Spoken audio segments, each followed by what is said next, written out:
Now, let's continue to get reaction to the President's Freedom Day speech. I'm now joined by political analyst Patrick Bond. Patrick, appreciate your time. Thanks for speaking to us this afternoon.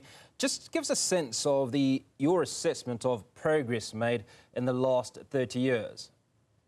Oh, well, thanks for having me, Hugo. And the main problem with the speech, eloquent as it was, one of the finest, is that it avoids the uncomfortable areas where you can actually see from statistics just how much socioeconomic life has degraded. While, of course, celebrating 30 years of political freedom, there's no one that can deny that the one person, one vote, the end of formal racial discrimination was an enormous leap 30 years ago. But unfortunately, the policies adopted have exacerbated poverty, unemployment, inequality, women's oppression, and ecological destruction. And South Africa's once vaunted place in world affairs has gone through ups and downs. I think most recently up because of the strong leadership at the International Court of Justice, but in so many other ways, hopes for South Africa leading the world to particularly end injustices and end socioeconomic inequality and the depredations, especially the climate catastrophe will bring us. Those hopes we've had really have been dashed. Patrick, there's often an expectation that when a country gets independence or is freed from various bonds associated with colonial rule, that immediately post this period that everything starts to work out. But the practicality of it is that it's almost having to reverse many years, sometimes hundreds of years of oppression. So is it fair to expect that within 30 years, South Africa would maintain that trajectory that was enjoyed maybe economically prior to freedom? Yes, Hugo, I think that's the right question because the speed and scale is partly reliant upon tracking. And the tracking from the apartheid era included the last few years where there were reforms to the regime. But those locked in place deals that President Mandela had to do. He felt he had to do. I happened to work in his office as the drafter of the first white paper, the Reconstruction Development White Paper, in the middle of 1994. And I could see that pressure to, let's say, make concessions. One of them, for example, to take an International Monetary Fund loan even before democracy was achieved, which locked us into fiscal austerity, or to join the World Trade Organization in a disadvantageous way as a transitional economy, and to therefore lose our clothing and textiles and footwear, appliances, electronics, the labor-intensive sectors that led to a very rapid increase in unemployment, or to repay apartheid-era debt that Mandela's party, the ANC, had always campaigned against paying because it put this terrible, let's say, a weight of the past on the present and the future. $25 billion were repaid. Those are three of about a dozen deals that I talk about in my book, Elite Transition, and it's not the final word on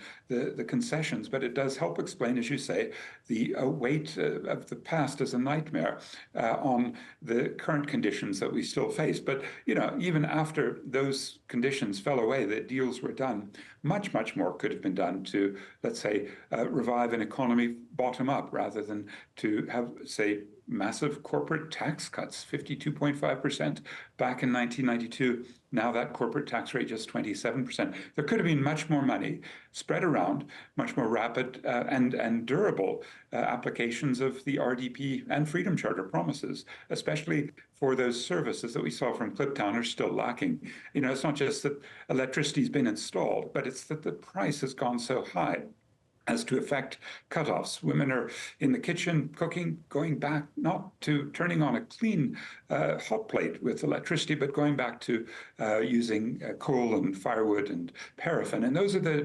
degradations that I don't think the society's going to reward a month from now when there's an election. Patrick, you raise an interesting issue, and that is your proximity to some of the decisions that President Nelson Mandela made, and what he felt, some of the decisions he felt he had to make. In your opinion, how equipped was he to make these decisions? And the reason I ask is because many countries prior to gaining independence, or economic independence, for want of a better description, will send their citizens to other countries that are more developed, so that at the time where they do gain independence, they're not starting from ground zero. They have individuals that have been exposed to a standard of doing things, that have been exposed to largely functional economies. You know, it's such a good question as to, firstly, we put it in a simple way. Was Mandela pushed or did he jump? In other words, did he do these deals with his eyes wide open and with enthusiasm? And in many cases, unfortunately, yes. And I think that's partly because, as you say, deployment of many of the top people around him, especially in the Luthuli House economics department, the Department of Economic Planning, was to the World Bank or to conservative institutions. Several of the key people went to Harvard. Now that then, focused their attention on market-related pro-business policies like growth, employment, redistribution in 1996. But really, all of the white papers that I've studied very carefully show that this market-oriented lesson. Now, you could argue that some of the leading cadres had come from Moscow. They'd come from the East Bloc. And there they learned about the catastrophe of the end of the Soviet Union and the demise of socialism. Joe Slovo, who was the first housing minister and the head of the Communist Party, wrote, "Has socialism failed?" Paulo Jordan, one of the most effective ideologues in the left, independent left of the ANC, said, actually, that's not the reason. It wasn't the lack of democracy. There were other structural forces about the class nature of that society. It wasn't a socialist society. It was very important debates that I don't think were ever properly settled. The SACP still maintained a very important role. 15 of its top leaders over the course of the last 30 years have been ministers, ex-presidents, Thabo Mbeki, Jacob Zuma. Allegedly, Nelson Mandela, Kgalema Motlanthe, had been members of the SACP at some point. The last was Motlanthe in 1997. So the ideology that you're implying, were they trained properly in the West or improperly? What lessons did they take from Eastern Europe and the Soviet Union's collapse? Those still remain to be debated by the comrades after a few beers and by historians alike. Final question, Patrick. We talk about freedom because people can walk the streets, etc. They can walk into the park or into the gardens of union buildings and not get chased away. But when it comes to economic freedom, what are the challenges that South Africa is facing? Because there isn't economic freedom by and large. No, I know. And I think when we heard Finance Minister Enoch Godongwana reply basically in a breakfast right after the budget speech he gave on February 21, he replied to a question about letting money flood out of the country. He said it's a grave mistake that he had made in 2022 with a big liberalization of exchange controls. And in some ways, getting economic freedom and sovereignty means having to close the doors on capital flight, especially by people with my skin color, white people who got wealthier during apartheid. And in my view, and I think John Maynard Keynes, the greatest capitalist economist, you really need those capital controls. So I think that was one of those revealing moments. So where do we get the pressure to change so that Enoch Godongwana isn't being always persuaded by international credit rating agencies and financiers to liberalize? I think it comes from the base. It comes from labor. We've had moments, the Treatment Action Campaign winning free AIDS medicines, right, that had been costing over 100,000 Rand a year.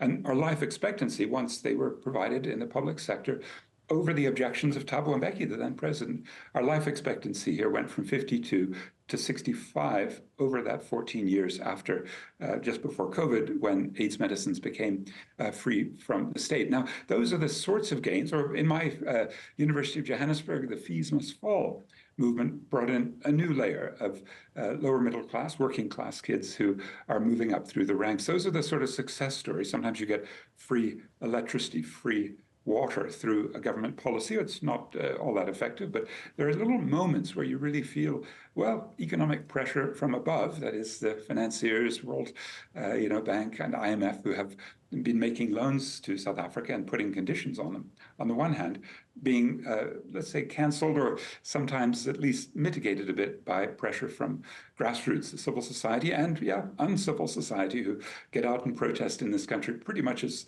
much as anywhere in the world.